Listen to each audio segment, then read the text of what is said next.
मैं आपका दोस्त रोहित बिसाई और आप देख रहे हैं युगवाणी टाइम्स। बेटियों के जीवन पे तो अनेकों कहानियाँ बनी हैं और लेकिन बेटियां जिस क्षेत्र में आगे बढ़ती हैं तो कहते हैं हमारी छोरियां क्या छोरों से कम है के। लेकिन जब बेटी का जन्म होता है तो इतना उत्साह दिखाई नहीं देता। इसी उत्साह को दिखाने के लिए फ़िल्म बनी है बधाई हो बेटी हुई है। फिल्म की लीड एक्टर और एक्टर्स और राइटर डायरेक्टर प्रोड्यूसर यामिनी जी हमारे साथ मौजूद आई। उनसे बात करते हैं, फिल्म को लेकर चर्चा करते हैं। तो क्या सब्जेक्ट है और किस बेस पर आधारित है। बहुत बहुत स्वागत है यामिनी जी।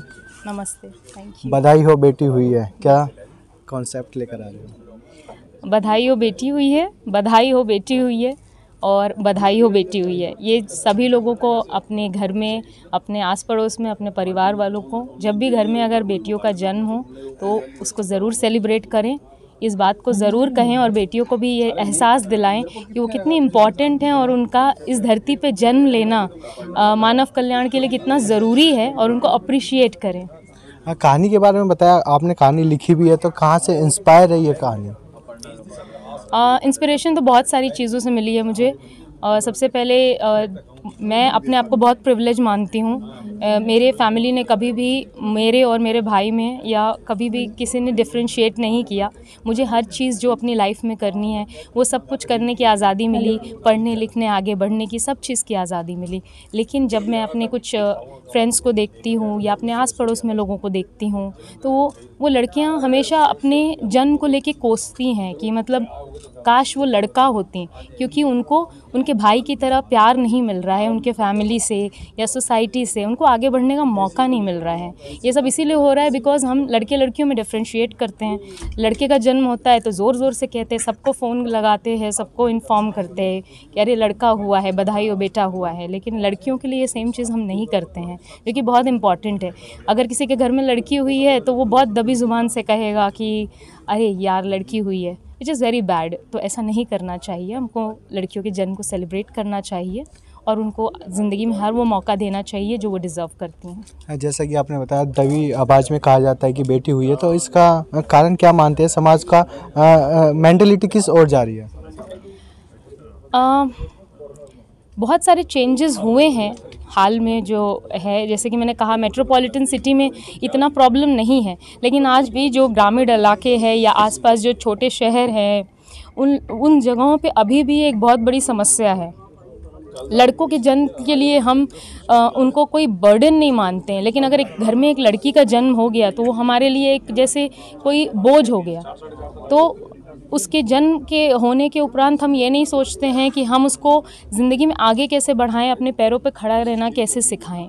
उसके जन्म के बाद हम ये सोचते हैं या इस सोच में लग जाते हैं कि उसकी आगे चल के शादी करनी है, उसका दहेज कैसे जुटाएं।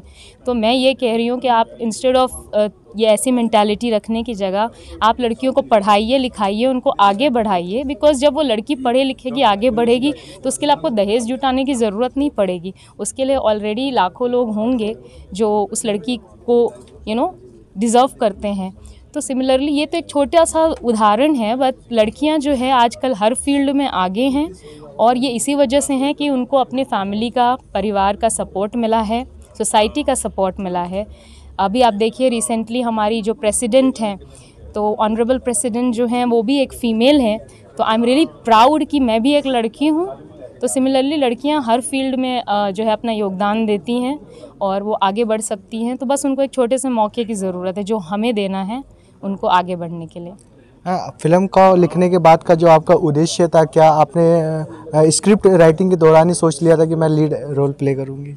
नहीं, जब मैंने इस फिल्म की कहानी के बारे में सोचना और लिखना शुरू किया था तो कहीं भी मैंने ये नहीं सोचा था कि इस फिल्म में काम मुझे करना है। हमेशा से ये था कि मैं इस फिल्म को बनाऊंगी। इस फिल्म को मैंने लिखा तो ये था कि मैं इस फिल्म में पर्दे के पीछे रहूँगी, बिहाइंड द कैमरा। कभी आगे आने के बारे में नहीं सोचा था। लेकिन जब मैं इस फिल्म को बना रही थी तो कभी उस तरीके का मुझे जिस सोच के साथ मैं इस फिल्म को बना रही थी, बहुत से ऐसे लोग भी इस फिल्म के साथ जुड़े थे जिनकी सोच जो बधाई हो बेटी हुई है, जो एक बेटी को जिस तरह से मैं दुनिया के सामने प्रेजेंट करना चाहती हूँ, आगे बढ़ाना चाहती हूँ, तो वो लोग उस सेम सोच के साथ नहीं चल पा रहे थे। तो इसीलिए मुझे इसमें खुद अपने जो है इनपुट्स देने पड़े, खुद पर्दे पे आना पड़ा, खुद इसका कमान हाथ में लेना पड़ा और खुद इस कहानी को आगे बढ़ाना पड़ा। तीनों रोल प्ले करे हैं आपने, डायरेक्टर, प्रोड्यूसर और एक्टिंग, तो सबसे ज़्यादा बैलेंस और सबसे ज़्यादा आपको एंजॉय किस में लगा? ये तो बहुत मुश्किल सवाल है बट सभी कुछ अच्छा था, बट मुझे सबसे ज़्यादा अच्छा मतलब फ़िल्म मेकिंग मुझे बहुत ज़्यादा इंटरेस्ट है, क्योंकि मैं इसे आने वाले कई सालों तक समाज को बहुत अच्छी अच्छी इंस्पिरेशनल चीज़ों को लेकर आ सकती हूँ, उनको दिखा सकती हूँ, और ये लॉन्ग टर्म पे आगे तक रहेगा। ऐसा कोई एक्टिंग का ये नहीं है मुझे, बट आई होप कि मैंने जस्टिस किया हो अपने रोल को, और आप लोग प्लीज़ देखिएगा और अप्रिशिएट कीजिएगा, बिकॉज बहुत मेहनत से फिल्म बनती है और बहुत सारा एफर्ट इस फिल्म के अंदर मैंने डाला है। कास्टिंग के बारे में बात करें, जया प्रदा जी हैं, अमर सिंह जी हैं, तो उनके साथ कास्टिंग का अनुभव और मतलब कि कास्टिंग का आइडिया कि जया प्रदा जी को ही काफ़ी समय बाद पर्दे पर लाना है, तो ये कहाँ से आइडिया है? जया प्रदा जी की मैं बहुत बड़ी फ़ैन थी बचपन से, और ऐसा कोई ये डिसाइडेड नहीं था, बट अमर सिंह जी का जो है जब उनको, बिकॉज़ उनके हमारे साथ जो है घरेलू रिश्ते थे, तो अपनी जो भी लाइफ में मैं करती थी उनके साथ शेयर करती थी, तो जब ये कॉन्सेप्ट के बारे में मैंने उनसे कहा तो उन्हें बहुत पसंद आया, और वो इस चीज़ को लेके आगे हमारे साथ जुड़ना चाहते थे, क्योंकि उनकी खुद की बेटियां हैं। जब वो इस फिल्म से जुड़े तो जया जी भी इस फिल्म से जुड़ी, उन्हें भी कॉन्सेप्ट बहुत पसंद आया, बिकॉज़ वो खुद एक महिला हैं। और फिल्म को लेके काफ़ी चर्चा हो चुकी है, फिल्म का कोई डायलॉग जो दर्शकों को आप सुनाना चाहिए या कोई गाना? फिल्म में आप मुझे पर्दे पे बहुत बार देखेंगे, और हर बार देखेंगे तो कोई ना कोई इम्पॉर्टेंट बात जो आपके मन को छू जाएगी मैं ज़रूर इस फिल्म में कहूँगी। अभी तो फ़िलहाल मुझे कोई डायलॉग नहीं एट प्रेजेंट याद आ रहा है, लेकिन इस फिल्म में जो भी गाने हैं, जो भी डायलॉग्स हैं, सब कुछ जो है महिलाओं को ध्यान में रखते हुए बनाया गया है। एक पारिवारिक फ़िल्म है और आप सभी लोग अपने परिवार के साथ इसको एंजॉय कर सकते हैं। अगर आप महिला हैं या पुरुष हैं, तो अप्रिशिएट, आपके इर्द गिर्द जितनी भी फीमेल्स हैं आप उनको अप्रिशिएट करेंगे, उनके जो भी रोल्स हैं, important roles as a sister, as a wife, as a mother in your life, तो आप उस सब चीज़ों को अप्रिशिएट करेंगे।